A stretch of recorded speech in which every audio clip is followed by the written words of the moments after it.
inflasi pengamat. Datanya keliru. Faktanya, lebih dari 96 juta warga lebih percaya Pak Prabowo.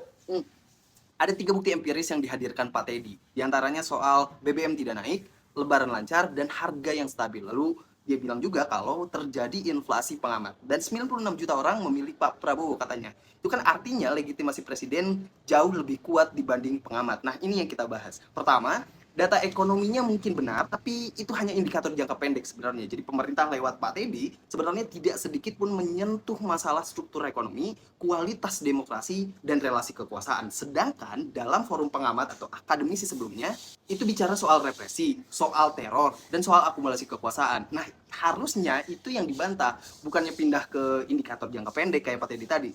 Jadi ini mismatch total. Dan kedua, istilah inflasi pengamat itu sama sekali tidak mengandung bantahan argumen, melainkan justru menyerang aktor, mendelegitimasi orang, atau ya personal aja gitu. Itu ad hominem secara halus. Dan ketiga, dasar legitimasi yang dikemukakan yaitu 96 juta memilih itu benar secara elektoral, tapi itu keliru ditempatkan. Jadi seolah mereka yang memilih tidak akan mengkritik presiden. Dan memang 96 juta orang itu memberikan pemerintah legitimasi untuk berkuasa, untuk bertindak, tapi bukan berarti memberikan imun atau jaminan terhadap kritik. Artinya itu lagi-lagi salah total, karena kalau gitu demokrasi ya selesai aja gitu di hari ketika pemilu terjadi. Dan keempat, yang paling fatal adalah ketika Pak Teddy menempatkan kritik sebagai ancaman psikologis publik. Jelas dalam demokrasi kritik itu kan justru bagian dari kontrol publik terhadap pemerintah. Dan lagian begini, pertanyaannya kan sebetulnya adalah apakah kritik itu membuat cemas atau justru kondisi yang dikritik